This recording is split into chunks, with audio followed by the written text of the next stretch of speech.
What is up, guys? Welcome back to the show. I'm with someone who I don't think we've ever actually done a stream together, right? Is that correct? No, we haven't. We've been on a stream together, like a group stream, but never one-on-one like this. Yeah. No, it's good. It's good to. It was one of the things I put a post up a while back, and I said to people like, "Who do you want me to stream with?" And I think your name got mentioned as well as a couple others. So I was like, "All right, why not?" I think we have certain differing opinions when it comes to certain ecosystems, but I think that we can definitely share some points together and have a good little chat. And yeah, I've always kind of enjoyed you as a person and seen some of your stuff as well. So yeah, what's the crack, man? How's things going? How's life in general for you? Life's bloody amazing, man. I'm doing. I don't know if you saw my tweet today, but I'm in the middle of I'm doing a 7-week body/mind cleanse. So obviously I do a lot of meditation, but I also try to keep my body really clean as well. So I'm doing like a 7-week challenge. With each week, I'm doing 3 days of fasting. I'm doing remedial massage, infrared sauna, really trying to fix these lingering problems in my body. So Okay. I'm feeling great, like physically and mentally, and also uh, in terms of the way that everything's looking in the markets, I'm just feeling extremely positive. Things are finally starting to look like we're getting towards the parabolic stage of the crypto market. Ethereum's moving, Bitcoin's still going. All the indicators are starting to turn towards what people consider to be the alt season. So, yeah, man, life's amazing at the moment. I'm not gonna lie. How about yourself? Yeah, good, man. Yeah, I'm all right actually. Yeah, I can't really say like anything's too bad. I'm preparing. I'm wanting to see Pulsechain a kind of 2x from here. I'm probably going to launch some protocols myself, like an ecosystem myself. And then also like, yeah, general life's pretty good. I can't really complain too much. And we're at the same kind of side of the world as per se. So it's a little bit difficult for trading. I will say that it can be a little bit, but then it's quite interesting to see how the Asia market in particular and the how do you, which or areas Australia? Oceanic? No, not oceanic. Oceania, Australasia? yeah, Oh yeah. yep. That kind of side of the world is because I've always been used to either Eastern time when I was over in South America, I was living over there, or European time, right? Like Portugal and the kind of UK time as well. So it's been interesting to see. I certainly like looking at where Ethereum's going. I'm pretty excited to where that could potentially go. And then on top of that, like I think we're just having a bit of a lull this week. We've had that because I think everyone's in anticipation of what the Fed's gonna do come Wednesday. But yeah, pretty good, pretty good. You were talking about fasting and stuff like that. I'll probably dive into that. We'll do a bit of crypto as well. But so are you kind of water fasting just for the 3 days, or like how do you normally do your fast? Yeah, so I've experimented in lots of different ways. So the most I've ever done is 10 days, but I found that I lost too much muscle mass. And the whole Okay. idea behind fasting is it cleans up your dead cells, which increases your lifespan. It's called autophagy. Mm-hmm. And so if you're if you're eating into your muscle mass, the more muscle mass you have also increases your lifespan. So then I thought, well, 10 days is no good, even though my energy was amazing. So I've kind of found the sweet spot for me is like 3 days. You get the benefits of autophagy Mm-hmm. and without losing too much muscle mass. So I've basically been doing 4 weeks now of 3 days a week. So I'm going to be Wow. doing it up to 7 weeks. And so it's Do just you, water. mhm. Do What you were you going to choose ask? set days? Do you choose set days like a Monday, Tuesday, Wednesday, or any particular days Yes. that you? Yeah. Okay. Yes. So I've just got a set routine. So every week it's following a strict routine basically. So then Wednesday, Thursday, and Friday is my fasting days. But the way that I do it is I start fasting after breakfast on Wednesday. So it kind of only feels like 2 full days where I'm fasting, and then Hmm. I break the fast on Saturday morning with a really good breakfast. So Nice, nice. And are you checking your weight as well, or are you seeing much weight difference when you're doing that? there's a big weight difference, and one of the probably it's the hidden weight. that it eliminates, that's really good. The visceral fat. So all the fat that's not necessarily showing on the outside of your body, but it's all the fat that's around your internal organs. This is visceral fat. So that's really toxic. That's the worst kind of fat. So fasting eliminates a lot of that fat as well when your body goes into ketosis. So definitely you lose weight. It's like there's just so many good benefits to it, man. It's unbelievable. Nice. Yeah, no, I used to do a lot of fasts, like when I was a little bit lighter. I typically do 16 to 18 hours nowadays. But then I do find that if you train too hard and stuff, particularly if you're doing multi-day fast, it's not very good. You end up like crash unless you're kind of getting into if you're getting into a state of ketosis and stuff, you get your blood sugar levels. If you've been carb reliant for a long period of time, then it kind of messes with you quite a bit. You get swings and mood swings and stuff like that. But 3 days is kind of that sweet spot. It's like pretty decent. I know guys that do water fast, and then I know guys that do no water fast. They'll do like a 48 hours with like no water whatsoever, which I think is a bit extreme, but it's pretty. I've heard good things about it. Wow. But yeah, that's like another level. But I think you have to just prepare yourself up to it, like do 24 hours and then kind of work your way definitely. up. But yeah, I mean, that's what I did to build my way up to the 10. It wasn't straight. And it was like one day, and then another time I did 2, and then another time 3. And then I was like, bit the bullet and went to 10. So I kind of built it up. And do you do like, are you just doing straight water? Or are you putting black coffee in there or electrolytes in there or anything like that? So in the past, I've gotten these fasting tablets. This particular time, I just use Himalayan pink salt, and you put a little bit of potassium in there as well.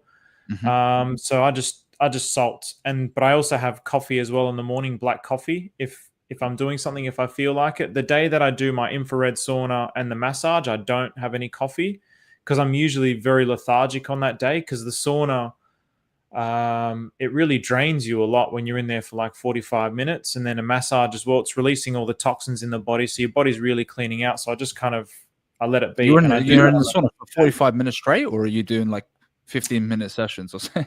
Nah, 45 minutes straight. Wow. 45 minutes straight. Wow, that's impressive. And I do this, oh man, once I put my mind to something, I really try, and when I try and achieve a goal, I really try to do everything for it. So I've even been using AI, and AI is my consultant. Like, okay, what should I do? How should I do it? What's the most optimum way? And so I'm even incorporating this, I'm sure you know Scientology. So one of the things that they do, they have this this chemical called niacin, and it basically opens up, I can't remember which glands it is, but it opens up these glands, which makes you really heat up and sweat. So they will then go into a sauna for like hours, an infrared sauna, and just pour out all the toxins in their body. And so that's what I've been doing, but only 45 minutes. So I'm not a Scientologist or anything, but I'm open-minded to any kind of technique. But then I also walk there. So then as you walk there, you're basically like a 20-minute walk beforehand will start to get the fat cells starting to move. So you walk there, you have your niacin, then you're in the sauna, and then walk back. So it's kind of like compounding all the effects to maximize it. Interesting, because most of the guys I know, well, there's actually a place here that's got sauna and cold plunge. So I'm pretty good at the cold plunge. Like I can stay in for a very long period of time. Once you How long get can you past stay in? About the best I've done is about 9.5 minutes. Whoa, that's pretty impressive. Hexy Bastard and Balls. Some guys know that those guys. So they had been like, oh, we're going to the sauna. There's a Russian sauna with a cold plunge with an ice bath. So I jumped in, and then I just was like, I was pretty comfortable after the first 2 minutes. It's like horrible, and then for some reason, like as long as you control your breathing, it's fine. But you probably don't really need to do more than 5 minutes, but they can pretty easily do 5 minutes. It's just and then you have to go straight into the sauna because you're freezing your tits off, and when you're coming out, you're also getting a little bit like that length of time is a bit too much. So they've got these steps, and You got to be really careful coming down the steps. But you jump into the sauna, and you can easily do 15, 20 minutes because you're still your body's so cold at that point. But you don't necessarily. I don't know if that's the most optimal way. I just was like in there, and then I got to the 6 minute mark, and then I went to the 7 minute mark, and then I was just in there, and I was just seeing how long I can go. And then I won't dunk under because a lot of people like they'll dunk under like halfway through or something like that. You know, most of it's like neck and below. And then right at the end, I'll dunk when I'm coming out in the last like 20 seconds. I'll dunk under just to do that. But you got to be a little bit careful with that. But yeah, it certainly was quite good, and I felt great. Any injuries that I've had, I used to always, whenever I used to get sick, I used to always do cold plunge with sauna. So Okay. I would always do that, and a bit of fasting around that as well. I'd heard that is a good way to kind of deal with like flu or general flu as well. So it worked for me. I've always found it works pretty well. And then obviously heavy up on the electrolytes afterwards and stuff like that, particularly like coconut water and stuff. But like longer fast, like it's been a while. I struggle now. I'm much heavier than I used to be. I struggle now doing long fast, and I think I just need to get back into that rhythm of getting into fasting again, because I used to be able to do very, very long fast, like or at least long for me. But I do miss it, I do miss it. So I probably have to just get used to the feeling of it, and probably be less carb centric and much more ketogenic in that sense. What was when you say you could do it for long, how long were you doing your fasting for? I've done a water fast for 7, and I've done a water fast for 10 days. 10 days was the longest I ever done. Did you find with 10 days that you were losing muscle as well? Yes, yeah, you can. Although I spoke to some guys who are really into fasting and bodybuilding, and a lot of those guys were suggesting that if you take branch chain amino acids, you can extend it. It's a little bit of a cheap method, as well as electrolytes. So they were using BCAAs to kind of combat that. So they're just drinking a lot of BCAAs throughout the day. And were they still going to the gym? Yes, but they weren't doing very intense stuff. So they would go maybe every 2 or 3 days, and they would just focus on more volume, and just lifting a bit of weights. But I think the thing that a lot of people do too much is like, they might do like a really, really heavy cardio session during those days, right? They're trying to force themselves into ketosis, and people forget, like, I don't know, the average person is going to consume at least 1,800 to 2,000 calories just to hold their body weight at least, so it's quite, after a few days of that, you're going to get starving and find it more difficult. But yeah, the guys that I knew were doing it that way. They were kind of cheating, quote unquote cheating, but just doing branch chain amino acids with electrolytes, and that was the way they were getting around it. And of course, black coffee as well. Yeah, it's really interesting. What are some of the reasons that you do it? So even the cold plunges and the saunas, are you doing it for any particular benefit, or? I actually had a back injury the other day. I hadn't squatted in a while, and I think I just had very tight hip flexors or something like that. Jumped on, didn't really properly warm up, and then like my back went out, and I was in severe pain. But why I was doing it, I mean, it was just like for recovery, and just basically, I do a lot of boxing now, so that's one of the things that I'm really into. And then your shoulders, everything like kills after that. So sometimes to deal with bruising, or to deal with just kind of the heavy toll that you put on, because it's quite an intensive sport, is to go like I only see the fighters that do it, right? So the fighters are always in that for recovery. And I remember like guys like John Jones and a lot of like very good boxers, I think Lomachenko, those guys always used to jump into the ice plunge and recover quite quickly. So I kind of like that. I like that, and I thought, okay, something's going right. And then I was in Slovakia. I didn't get to meet him, but my mate did, and he went to this place called Novi Sad for the day. He met the Iceman, Wim Hof. Wim Hof was randomly there, yeah. Like, and he had gathered a group of people, and he was going on about. He was talking for like a few hours, like publicly about, you know, uh, ice baths and cold and the benefits of cold. And so he was going on. He was just like, this is my best mate who saw him and was like, yeah, this is really, really good stuff. You should be getting into it. So yeah, I know that particularly in Eastern Europe and particularly in Russia, Ukraine, and those regions around that area, the former USSR, all of the friends that I've had from there, they always talk about, you got to get sauna ice bath is the best. You know, sauna ice bath, whether they're Finnish or whether they're from Russia, and there's something to it. I don't, you know, obviously Western medicine doesn't really talk about it as much, but now it's getting more popular, I think, with Joe Rogan.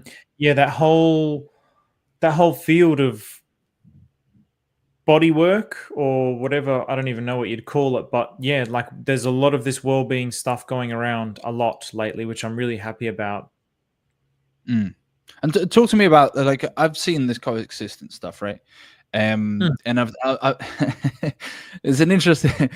I know we're going to talk about this. Is predominantly a crypto only podcast, but we can talk about it as well. Like, obviously, I don't know much about it, right? I don't have a clue about it, but I've seen it before, right? Coexistence of religions and stuff.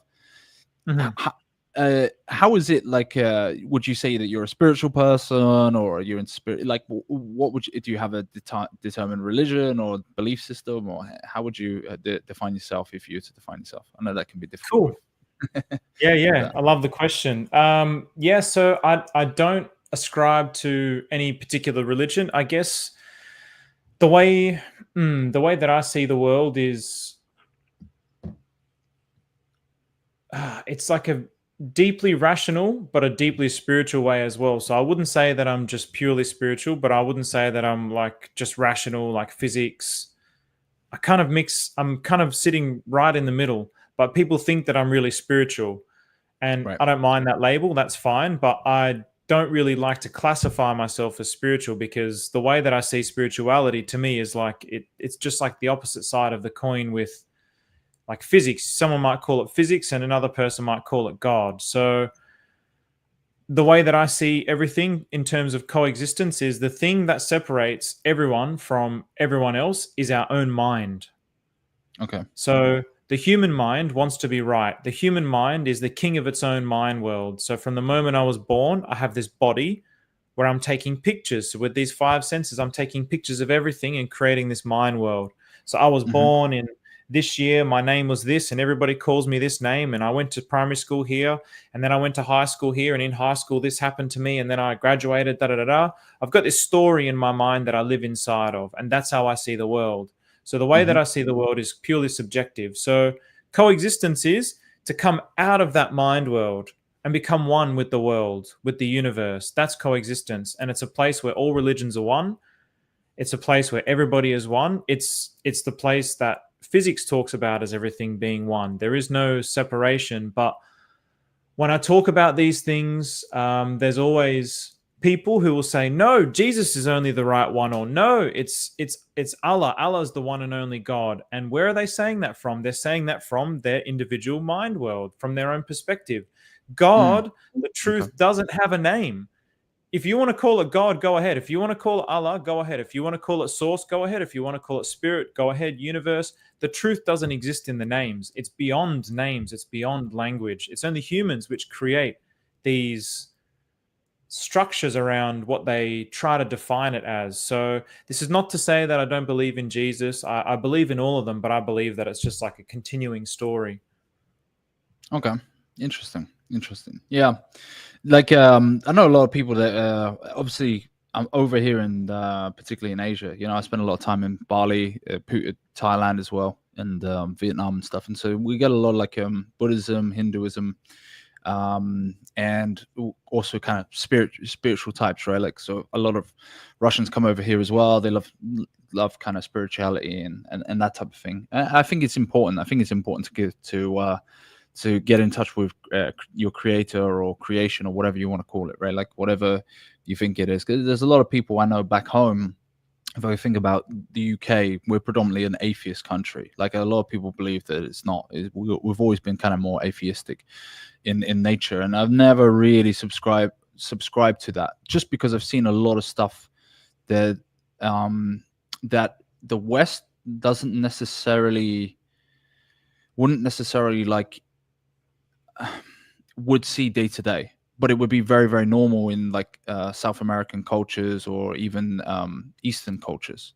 You know, for example, I've seen shamans, and I've seen kind of evil spirits and stuff like that. I've seen this kind of stuff, so it was very hard for me to deny some sort of supernatural stuff. Like, yeah, I had experiences at a young age with that kind of stuff. So, and that's from personal experience. So I knew that there was probably something else out there, or there's other stuff that's out there, whether good or bad, or if you want to define it as good or bad. But yeah, it's definitely an interesting topic. And I know people say, don't talk about politics, don't talk about religion, don't talk about this, that, and the other. But we seem to end up always talking about it because it is an interesting subject, you know, people's viewpoints and different concepts. It is. Although it is. It can lead to holy wars, but it can. Shout out to the Crusaders. But again, that all comes down to the human mind. It's the human mind which divides everything and pretty much ruins everything. Every period of time. So even I believe in Atlantis. Okay, yeah. What do you think is in? There was an area in Africa, right? There was a ring, supposedly, where Atlantis could have been. Are you talking about Atlantis, the place, right? Yes, I have seen those types of things. I can't say where I think it would be. I believe that in the future it will get basically the shift of the tectonic plates. Atlantis, which maybe, or parts of Atlantis which once were buried, will come to the surface, and it'll just be undeniable. I think people know. I think there's powers that be which do know, and I think that's why there's such a concerted, like such a strong effort to silence anyone who says that there is an Atlantis, people like Graham Hancock, because it goes against, because it's basically a point in time where humans were as optimum as they are now, but they ended up falling out because of a disharmony with nature, which is where we're at now too. And so every period throughout history, the thing which has ruined everything is the human mind. Some kind of greed, some kind of selfishness, some kind of ego. It's always the human mind, always. So if there is no human mind, then everything is just beautiful. But when I talk about things like that, it doesn't mean that there's no, like, even the concept of politics becomes almost redundant, but it's like you're not wasting energy on disagreeing with each other. Even now, the latest debate is all about, or one of the biggest ones is all about AI. And everyone's going to think that they're correct. If you're positive about it, you're going to think that you're correct. If you're negative about it, you're going to think that you're correct. And you're going to think that your way is the right way. And this is just how the mind is. And it's kind of annoying, to be honest. It's like, I'm just like, man, everyone just needs to discard their mind. If you just saw what it means to be free from your mind, you wouldn't even waste any energy on those things, because at the end of the day, reality is as it is. AI is here, for example. You can't stop it. It's here. It's not going to stop. There's powers that are much more powerful than you, which are going to make it flourish. So you may as well accept it and then ride with it. Or you can just put your head in the sand or deny it, or whatever other ways that you could say that it's negative. But yeah, just let go of what's in your mind, and life is just always awesome. So what do you like? I have a feeling, particularly when it comes to AI, that there's going to be kind of religions that are going to be based around AI. Yeah. Almost like AI master, you know, like, I mean, we have this already with kind of extraterrestrials, that there's kind of religions that seek to be around that. But certainly I think the next one is going to be AI, because I think, you know, and I it's hard to say. I think a lot of people have the negative side of, and then there's the positive side of AI. And there are a lot of people are kind of all over the place when it comes to AI. Like, it does concern me a little bit, but then it's like, like you said, it's kind of out of your control. And I can't remember who said this, but you can only deal with stuff that's like localized to you. So for example, I do see a lot of issues back in my home, right? Like, and there's a lot of like social issues that are going on, and I'm getting posts like, "Hey, if you Mm. traveled outside of the UK like 3 or more times, HMRC are going to flag you up and whatever." And I'm like, well, it's not actually localized. I haven't lived in the UK for like 3 years. It's not localized to me, so it doesn't really matter. Maybe it matters to my family, but it's actually not localized to me. So why would I use energy or waste energy getting worried about it when it's not a problem that I have to deal with? You know, there's a lot of stuff that is going on in the world, and yeah, I like talking about it, but often at times it's not localized to me, so it doesn't really matter. It shouldn't matter as much. Like, you shouldn't put it on as much of Mm. a pedestal, because it doesn't really matter. It's not something within your control. I know that a lot of Stoics are kind of more like that, where it's like, you know, you can only deal with the things that you can control, rather than anything that's external to you that you can't control. So don't try to control it. Do you know what I'm saying? I know exactly what you're trying to say. I guess the thing that I want to add to that is, in terms of the control, just like you said, you can only control what's in your field. But the way that I Mhm. see coexistence and life is, if I become the master of my field, there's a certain gravitational force, a magnetism to that as well. If you're emanating the truth, then Mm. more people get interested in that, and then they also start emanating that truth. So through that process of just focusing on yourself first, so like when the plane is crashing, you take the oxygen mask, you fix yourself first, then you help others around you. That's how I see it as well. I can't control what's happening in any world war situation. I can't do anything about that. I can only do the best that I can here and then create a chain reaction. But the thing is, everything is just one mind, whether we see it or not. That's the thing. Everything is one mind. So the more people who become like this, it ends up creating a catalyst for change that they will not see it with their human eyes. You won't be able to see it. It's not like there'll be some data that's going to show that this many people are like this and that many people are like that. It's like almost on an unconscious level that the changes will start to happen. Everything's just being orchestrated by the universe. But the people who change their minds into that, it speeds up that process. So that's why Okay. I'm like, even when it comes to AI, okay, it's here.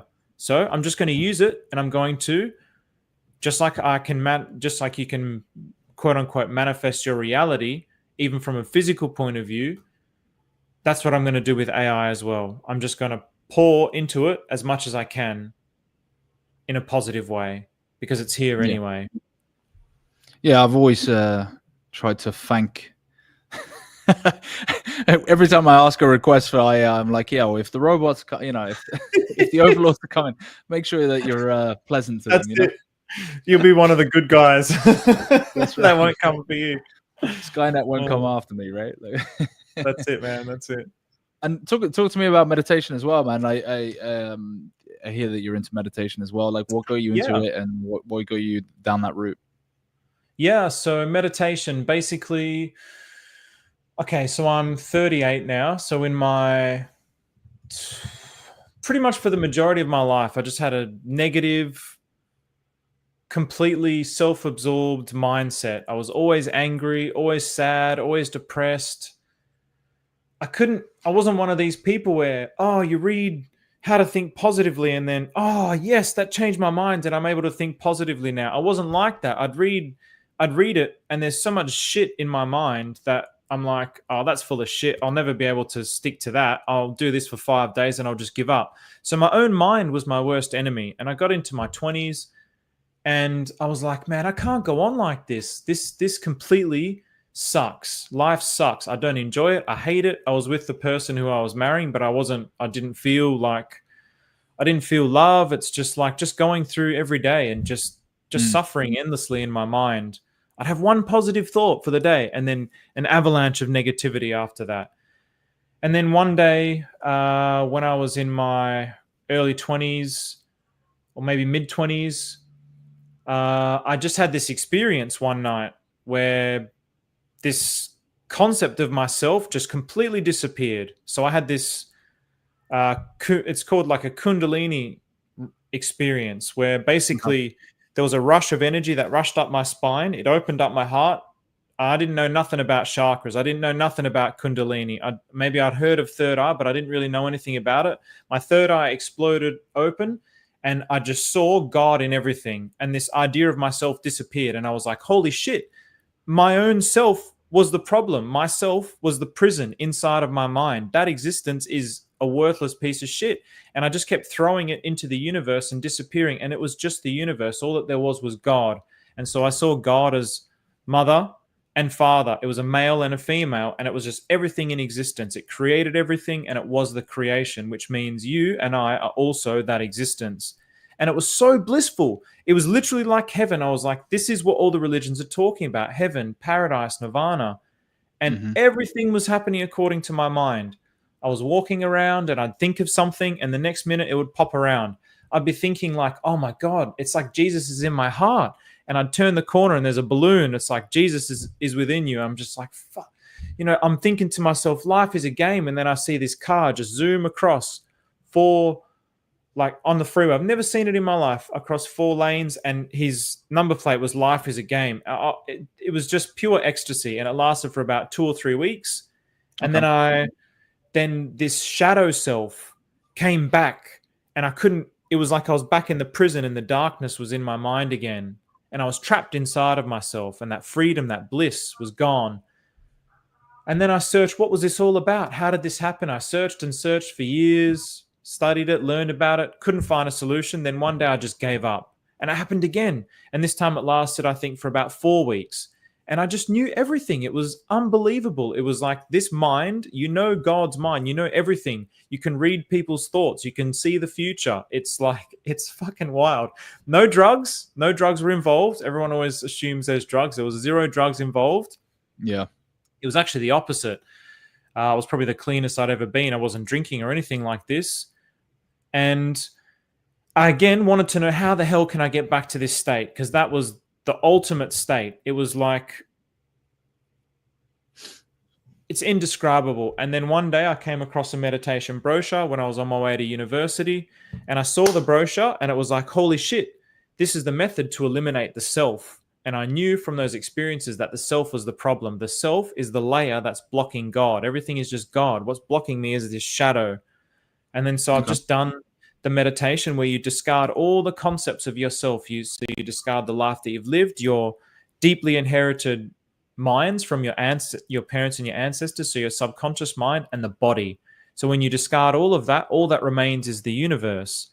And so through that process, I wouldn't say that I've 100% done it, but through that process of continuously discarding the pictures in my mind and body, then more and more I've returned to that state. And so everything just flows effortlessly. I'm just so incredibly happy and grateful all the time. It's unbelievable. Everything that I ever want, it just comes. Things that I think about happen. I write things in my diary. Oh, I want to have this much money by this date. And then on the day, it was like that much money. I was like, what the fuck? It's just, There's just so many things, man. It's indescribable. It's heaven. It's heaven. Yeah. Manifestation, visualization. Like I'm big into that. I have old diaries and old books about it. Like you can see it a lot in sports as well, but like a lot of athletes talk about it and stuff like that. But very, very important. And also this idea, I don't know if you agree with this, but this idea that I think a lot of people, when they feel like they can control to a degree or purpose their life in a way, and they have positive outcomes for the future, it seems to just change the mindset, like take them out of a depression. I feel like a lot of people are kind of wandering completely not without purpose, excuse me, and just feel like they're not in control. They have no control over their destiny, and that feeling can really bring people down. But yeah, I always kind of go back to that. Raoul Powell put something up on a podcast recently. He was with Stephen Bartlett, and I forget, I've got the clip somewhere. I actually wanted to post it at some point because it kind of hit home, and it was similar to that. It's like most people that feel that there is no journey along the way, or no destiny, or no control of their lives. They end up in these kind of downward spirals, and that our job as kind of humans is to bring them up to a level where they can feel like they have that power to determine where they can go, their dreams, ambitions, whatever it is, they actually have control of it and they can get to that. Because once they lose that hope, then they kind of lose hope for life. I couldn't agree more. That was pretty much the root of all of my depression. It was like, these are the things that I want to do in life. This is the direction that I want to go. But always I was blocking myself, my self-doubts, my limitations on myself, my negativity, my terrible habits that, how can you be successful if you're doing this, this, and this? It's impossible. Success is like, there's a pattern there. They're all exhibiting certain kinds of habits and behaviors. Yeah, there's some differences between all of them, but for the vast majority, it's like there's like a general trend of the way that they live and behave and act. I couldn't do those things. I wanted to do those things, but I just couldn't. It was like so difficult to come out of that way of being. And people would just be like, "Oh, we'll just change." I'm like, "Well, no shit. I've been trying to change for the last 25 years, and I haven't had any success. I've been to courses and read books, all this kind of stuff, and that was the thing which was always the most depressing. That it was like, that's why I got to that point where I'm like, I can't go on like this. There's no point. Like, I'm just going to keep looping over these same things, and I'm not really moving forward in life. But now it's completely different. I feel like I could change the entire trajectory of this country. That's how positively I feel about my future and the things that I can do. And I'm seeing it inevitably unfold right before my eyes. It's a very humble, slow thing. It's not like an explosive thing, but I can see it unfolding right before my eyes. And then I glimpse into the future, and I'm like, well, if it keeps going like this, then the future is going to be like this. And it just overwhelms me with gratitude, because I would never be able to do these things 10 years ago. But now it's like, it just seems effortless. The whole world is just like moving in front of me. And I'm just like, it's like floating in a river, and you're just flowing with the stream. Everything is just effortless. Yeah, that's a good example. That's a good example.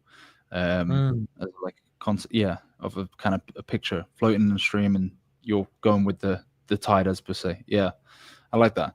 So how do you go from that to getting into crypto? That must be an interesting transition. Yeah, see, this is one of the, I guess that this is why I said my mind is like, it's not a spiritual, it's not a rational, it's just life is life, right? Brought itself to it, right? Yeah, so I was always interested. Well, okay, I wasn't, in my negative years, I was anti-money. So even people would call me a communist, because I was like, nah, capitalism is shit. I watched all these documentaries. You probably wouldn't know him, but his name's John Pilger. And it's all like left-wing documentaries, like, this is what capitalism's doing wrong to the world. It's very biased. I didn't see that it was biased at the time. I thought, oh, this is the right way. And so I was very anti-money. And then again, I get to a point where I'm like, okay, well, if I'm going to change my future and the future that I want to see, then I actually need to have money to do that. Nobody else is going to do it for me. Oh, I want people to do these good things in the world. Well, they're not doing it. People are abusing third world countries, taking advantage of each other. That's what they're doing. I can't change that. So what can I do? I can make money to make a positive impact on the world. And so the reason why I got into crypto was, really, it goes hand in hand with the idea of the meditation. I want to transform the consciousness of Australia. And so I'm going to do that through meditation. Well, not I, but just the universe wants to do it. So I'm just going with the flow. And so you need money to do that. The meditation centers need to be built.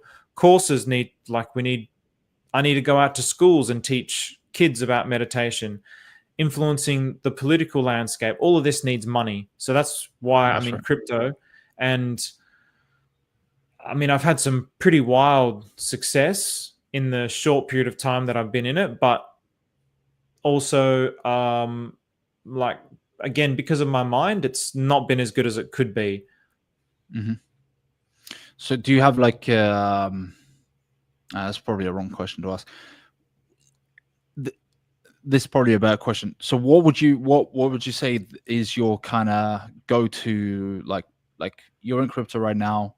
What projects are the go-to ones that you have, or what would make up your portfolio? That's probably a better question.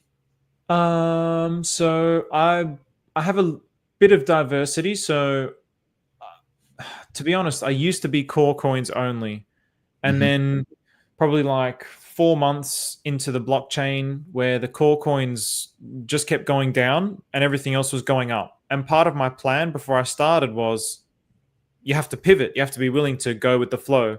So I was very fixed. I was like, no, core coins only. And I was very fixed and very stubborn.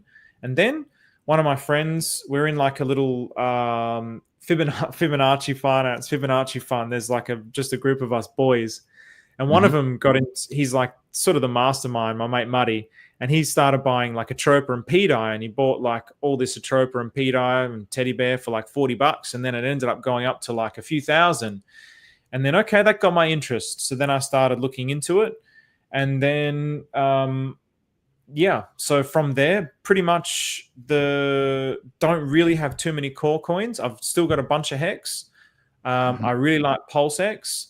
But I have Atropa, I have P-Dye, I've got Teddy Bear, I've got PTGC, I've got X, and then bits and pieces of like Treasury Bill and Fed and just little different parts of the Atropa ecosystem, mostly Atropa-based tokens, if I'm completely honest. Okay. Yep. Oh, that's cool. A lot of them have done very, very well. Think of PTGC. I think of even P-Dye. If you got an early Teddy Bear, Atropa, all of that has done very, very well over the course of time. I mean, where would you say, like, let's say the ecosystem starts moving up. Like, let's say we get into the top of this bull market. Are you thinking about rotating back into some cores, or taking profit into stables, or you want to hold it long term and never sell, or what's your kind of game plan when it comes to that stuff? Yeah, interesting. Good question. For me, basically, I plan on keeping a portion of the portfolio just for liquidity. So just don't even touch it in the bear market.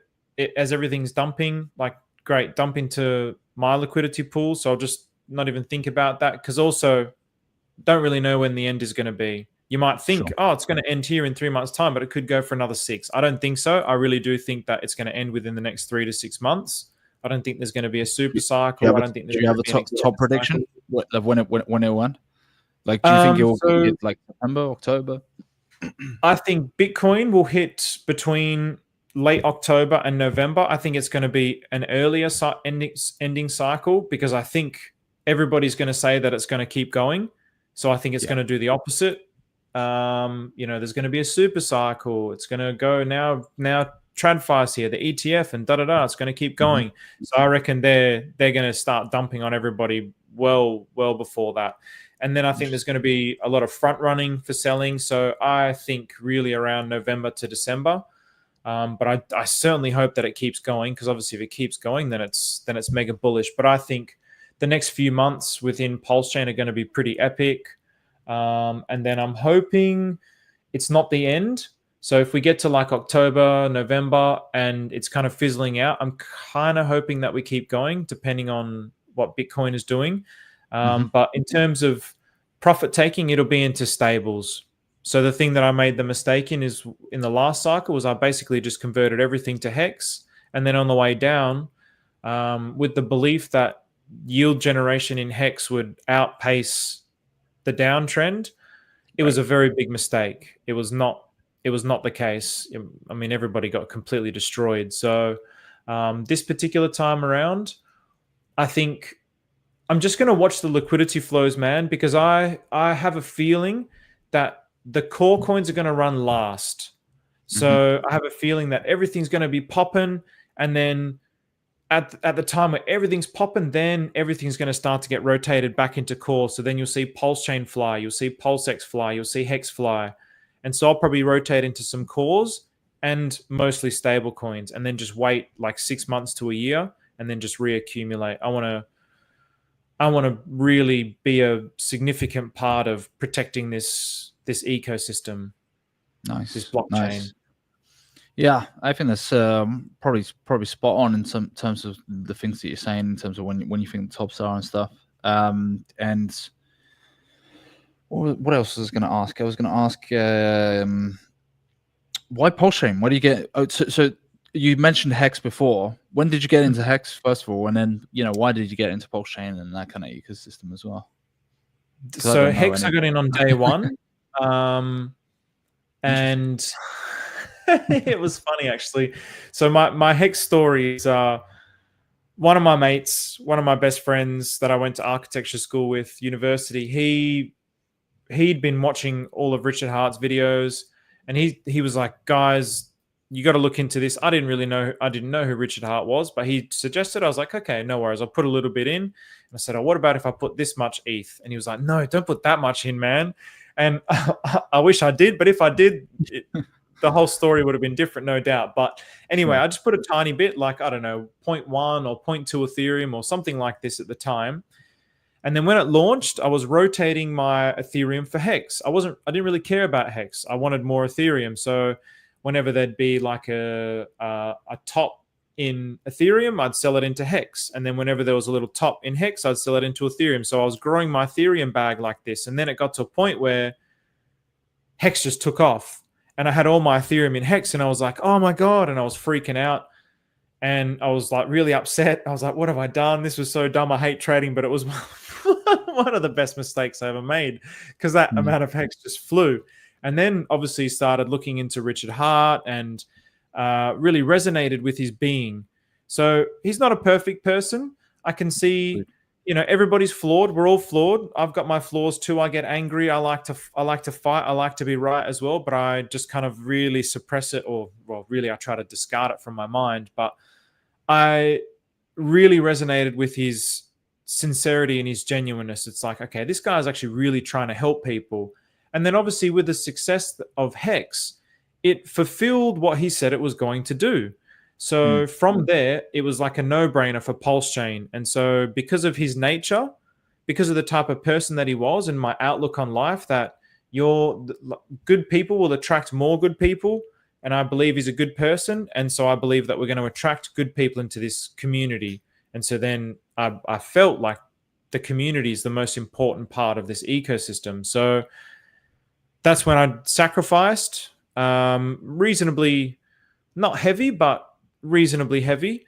I mean, it would have been great if I sacrificed my whole entire Hex bag, but yeah, it was just whenever the sacrifice was, it was near the top. So I sacrificed for it, and it was only supposed to be a third of my portfolio going into this bull market. Like, okay, I have a third in Pulsechain ecosystem, a third in blue chips, and a third in Bitcoin. But I mean, in hindsight, if I'd stuck to that, it probably would have been maybe better, because having Bitcoin all the way up here would have been great, but I didn't really have any Bitcoin. So, and then the other blue chips I didn't have much of. And because I'm a full-time volunteer, basically I just shifted all my assets into Pulsechain because I felt it to be the highest upside potential. When it kept going down, it's like, well, how can I not buy this? It keeps going down, and I believe in it long term. So then I found myself basically majority in Pulsechain. And then that's when I stumbled across the Atropa ecosystem. And then since the Atropa ecosystem, it's like, yeah, my love for crypto is just it's on another level. And so because I'm so into the Atropa ecosystem, then I'm pretty much placing my bets into that. So going into like the next cycle of things, I know we're kind of talking about it too a little bit early here, but would you stick to that kind of previous principle that you were going to do last time around, where you'd probably split it 30%, or are you going to kind of, what do you think going forward?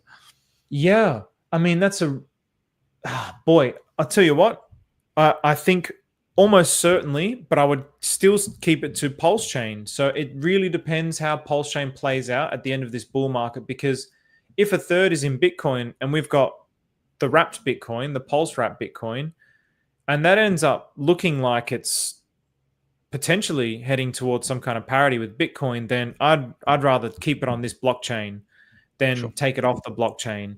So yeah, I mean, I'm really going to have to just assess it at that time. So if I could, I would divide it up, but leave it on this. I mean, even with the wrapped Ethereum, but yeah, it's really going to depend how this bull market plays out and how the bear market plays out. Because one of my hypotheses or theories, whatever it is that Pulsechain could potentially have like a DeFi summer due to basically the theory is, now we've got Liberty Swap. The theory is that we end up running last and we have the hockey stick. That's always been my hypothesis. And then that's going to bring a ton of liquidity into the system, and then it's going to lock the liquidity into the system. So the big whales, the real Pulse OGs will lock it into the system. And then during the bear market, I mean, look at what the Atropa ecosystem's done when things haven't really been doing anything on Pulsechain. I mean, there's things that have been doing things, but like PTGC as well. So what's going to happen in the bear market? Is there going to be enough liquidity locked into our system with things like the Atropa ecosystem that can create ebbs and flows? And if we're a blockchain then that can create ebbs and flows and movements while everything else is just dead and dying, then it brings eyeballs into the bear market. And so if that ends up happening, then I'm pretty much going to be very solidly sticking mostly or predominantly pretty much 100% to Pulsechain. If we transcend these macro bull and bear cycles, I think we'll still be a part of it. But if we can make these mini bull and bear cycles within those cycles, then that's just like the holy grail, because we've created life when everything else is dead. So then I'd stay here no matter what. I mean, as a liquidity provider through a bear market, you'd clean up as well. There'd just be too many good opportunities.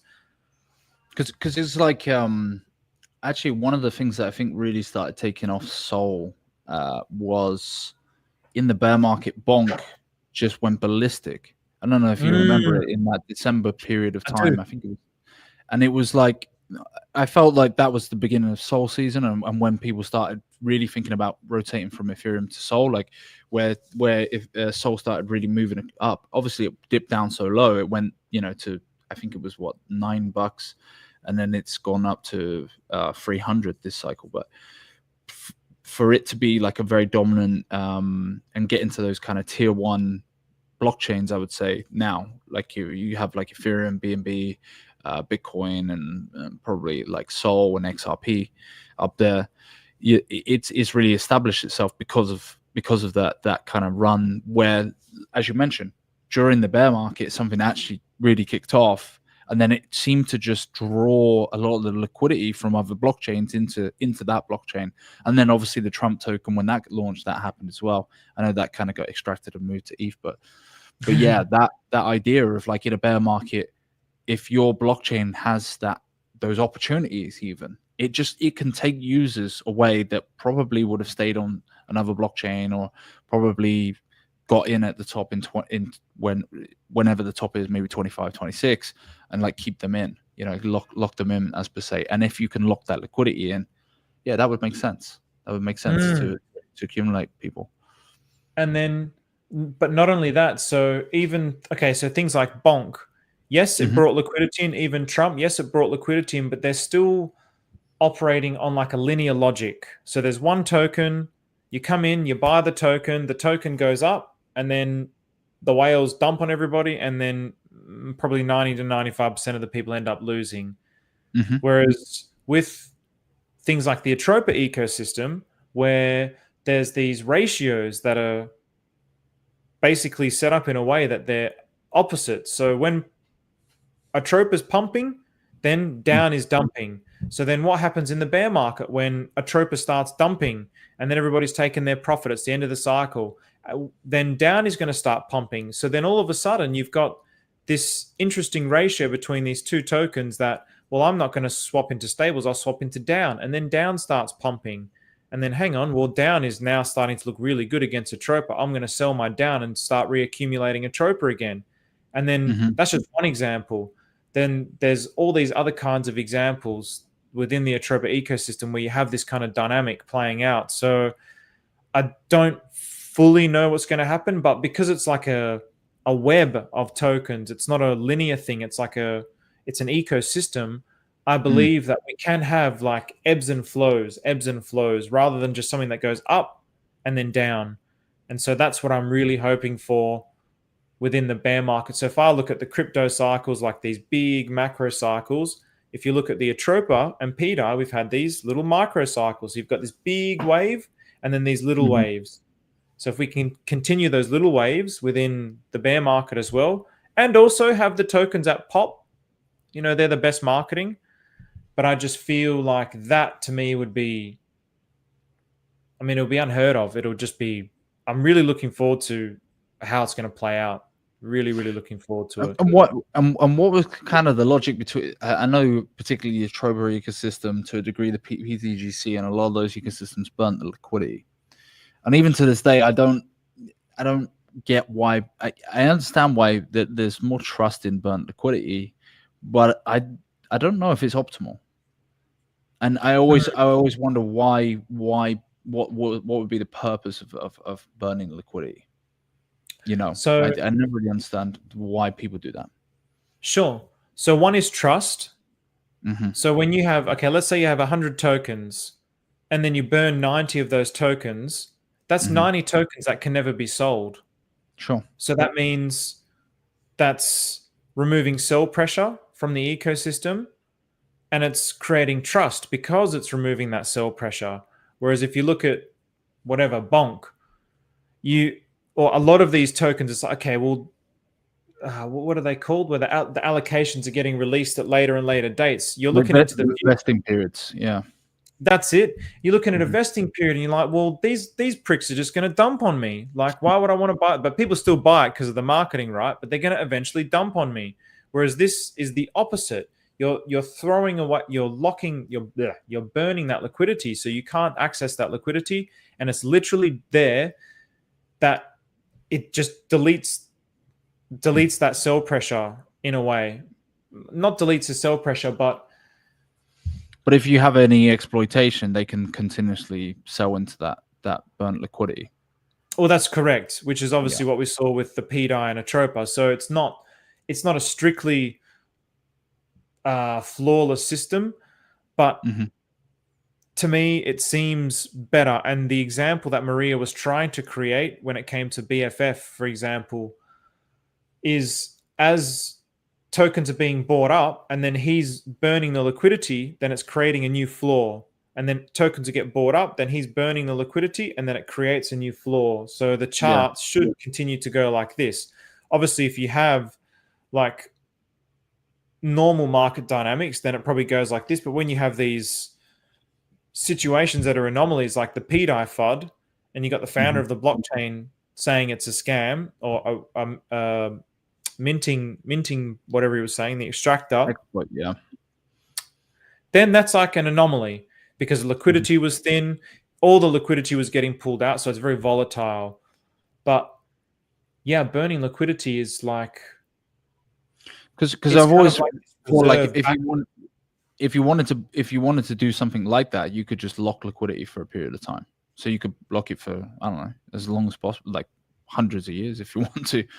There are protocols out there that could do this, which has the same dynamic. I mean, it's not, but because the one reason why I'm against kind of burning liquidity is like if you want to pivot, let's say you bond with something and you don't know what's going on with that particular coin, but for some strange reason, suddenly it gets exploited, or the founder of the coin wants to just rug it or whatever. Like you would want to bond your liquidity with other stuff, or maybe something is not really recovering in terms of token performance. So you might want to take that liquidity and then re-inject it into something that is doing well at the time. Because obviously there's ebbs and flows of like, and there's kind of life cycles of certain coins as well. So that I was always kind of like, I don't know if I would want to burn that liquidity unless because you lose that adaptability and that freedom to move around in terms of that. I get the trust side of things, I understand that, but that's the only thing that's put me off burning liquidity, to be honest. Yeah, I feel like I think it's a case by case thing where, depending on what your intent is for your token or your ecosystem, as to whether or not burning the liquidity is a good idea. But I with like the fact that what you were saying about Maria's saying, sorry, James was saying that it does create flaws, because I'm always of the belief that a token should grow in its liquidity over time. Otherwise, no one can sell into it. So there has to, obviously, it starts fairly minimalistic, but then it has to grow in order to get to those higher levels. Now you look at like PZGC, and there's huge chunks of liquidity that's available there. I think PDI at one stage was quite high as well. There was a lot of liquidity there. I do believe in that, because what makes a shitcoin versus something that stands the length of time is, one, price performance, but then also liquidity expansion. Because you look at the reason why massive big financial institutions want to buy Bitcoin is because there's now much more liquidity than any other token on the market, and it's growing as a coin, I don't know if you want to call it coin, a structure of value. Is growing over time, whereby probably in the future, it will take trillions of dollars to move the price, but at least $1 billion won't affect the price over time, over like a long length of time. It becomes like a more solidified store of value. Yeah, I can definitely see that with Bitcoin. And yeah, like I said, I think after this bull market, like, I think we're all still trying to figure out what the end game is for Atropa. And because Atropa is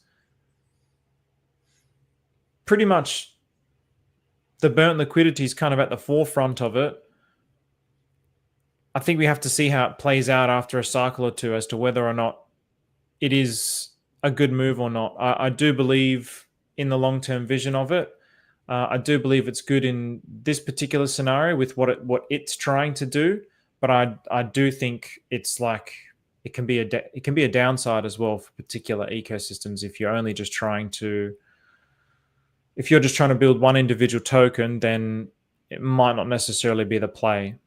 No, it's pretty interesting. I definitely want to have more discussions, because I speak a lot to Coach X. I like Coach X. You probably know, from X Token, PZGC. So I like his kind of takes on that as well. And then just seeing what people do. Obviously everyone has different approaches to crypto. So it keeps me on my toes a bit. I know that we're coming up to the hour mark. Normally I keep this around 1 hour ish. So we've barely talked about crypto, to be fair. But next 6 months are going to be key. I'll ask you a few predictions, actually, if you're okay with doing them. You can skirt the question if you don't want to. But what do you think? Let's play this out. What do you think the top will be for Bitcoin? What do you think the top will be for Ethereum? Just a guesstimate. No one hold you to it. It's not financial advice. Sure. So I mean, I've definitely got it. Ethereum. Okay, let me just see what my Bitcoin. I think Bitcoin I had at 180, around about the 180K mark. Nice. And I think Ethereum. Would probably be like 8 to 12K mark for Ethereum. Quite conservative. That's good. Yep. Nice. Yeah, that is conservative. For the cause? For the cause, oh man, not really. I find it very difficult. So I could probably say X's rather than. Sure. So I've always been with Somi's thesis about, and he used to get a lot of hate for this when he'd talk about Pulsechain only doing like a 50x from sacrifice or something like this. Like if you do 30 or 50x, it's really good. And people go ape shit at him like, oh, why can't it be 1000x? Well, I mean, it can if a lot of the liquidity is pulled and it can go. But yeah, I'm with Somi on that. I think, 30 to 50x on sacrifice for Pulsechain. I think Hex can definitely, I won't say definitely, but I think Hex can make its way to the $1 to $5 range this cycle. Okay. And PulseX, same as Pulsechain and same as Ink. Ink is Yeah, ink's an interesting one actually, because it's a, I mean, it just really depends, man. Like, some people are hyper bullish on it because of its scarcity, but I'm probably more bearish on it because of the fact that people can just not mint it, but people have been just farming it for free. Mm. So it's not something that I've had to buy. So if it gets to a good price, I can just sell the crap out of it. So I just think, because of the way that liquidity bonding works as well, everything, whenever we see like a 30 to 50x in Pulsechain, whatever the price of ink is, then I would say it would probably do around about the same. But And I'm someone, not good with someone's price asking about predictions. EHEX. You got any predictions for that? EHEX, yeah, same. Yeah, the $1 Okay. to $5 mark. I don't think EHEX is dead. I think EHEX has still got some life in it. I mean, Maria bought 100 million EHEX. I think he was like a top 5 holder, created or integrated it into the Atropa ecosystem. He could easily pump it with a number of different ways. So I'm very optimistic on EHEX as well. I think one day I do believe it'll reach parity with PHEX. Interesting. Okay. Mm. Okay. Cool. Cool. Nice, man. Nice. There's some great predictions. Yeah. Thanks for coming on, bro. And Yeah, my appreciate pleasure. you. Yeah, jumping on. It's been a very interesting conversation. It's been fun. Yeah, likewise, man. No, thank you. Thank you for having me on. I thank you for your.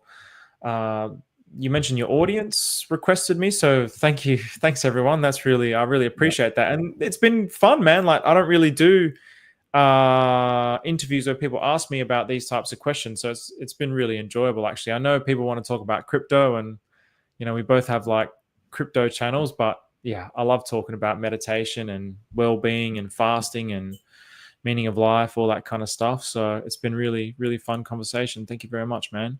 Because it's like, I know a lot of people kind of throw the phrase out, and it's very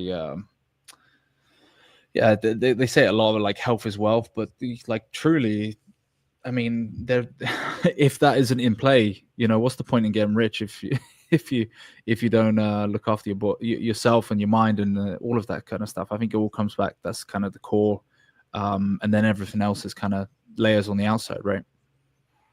100%. Like, I don't know what the statistics are, but I'm quite sure that the majority of people that are extremely wealthy, they're spending a lot of their money on trying to extend their lifespan in one way, shape, or form. So, yeah, people want to live long, healthy lives. It's kind of Mm, meaningless without it. that's true. Where can people find you? Where can they find you in terms of like Twitter and YouTube and all of that kind of social media stuff? Yep. So I guess if you just look up Coexistence Stephen on YouTube, you'll be able to find me. I don't even know what my @ is. I think it's @ Coexistence _ Stephen, maybe. I'm not even sure. And then I'll just type it into the chat because it's a bit of a weird one. It's Mhm. basically Twitter is Coexist Stephen. So it's like one word. They're the Nice. two main places. I've got a website as well, coexistencesteven.com. I do a lot of writing on there. I've written about, I did like a 100-day gratitude challenge. So I did every day, I wrote something, and that gratitude challenge was something where I forced myself to write something that I was grateful for, and I documented it on my blog. And then after the 100 days, so people could see like, okay, what actually happens if you are grateful. And there was like a significant tangible change. So yeah, I do writings on my website. Got crypto stuff on there as well. Those are the main places. I got TikTok and Twitter, Instagram. But you'll be able to find me. Just Coexistence Stephen. There won't be anyone else like that. So Nice. So someone asked this question real quick. I'll chuck it in. Thank you guys for the sauna and cold plunge info. Can you say was the niacin was with or without flush? I think that's a question directed to you there. I don't know what you mean by with or without flush. So basically, with the niacin, I would just have the niacin half an hour before the sauna, and basically the sauna is on my 3rd day of fasting. So I've been fasting for 2 days prior to that, and that's the third day. So if that's what you mean by with the flush, then yes. Yeah, that makes sense to do it on the last day of fasting, basically. Yeah, because it's when like all the toxins are really starting to flush out of your body as well. So you're basically just like compounding that. That's why I'm always exhausted on that day. Like the massage and the sauna just wreck me. You'd think it would be like relaxing, but it's not. It wrecks me. No, probably takes it out of you. Well, I appreciate it, man. I'm gonna I got a little video afterwards. You're talking about PWBTC, so this is one of my favorite little clips. But appreciate you having you on, and thanks guys for coming in to the chat. Appreciate all of you. Until next time, I'll speak to you soon. Which one's the best crypto asset? Well, PWBTC. the best crypto asset. Okay, what's the second best? There is no second best. There is no second best crypto asset. There's a crypto asset. It's called PWBTC. right. There is no second best. Okay, but take all your money, buy. PWBTC. Then take all your time, figure out how to borrow more money to buy more. PWBTC. Take all your time and figure out what you can sell to buy. PWBTC. And if you absolutely love the thing that you don't want to sell it, go mortgage your house and buy PWBTC. with it. And if you've got a business that you love because your family works for the business, it's in your family for 37 years, and you can't bear to sell it, mortgage it, finance it, and convert the proceeds into the hardest money on earth, which is PWBTC.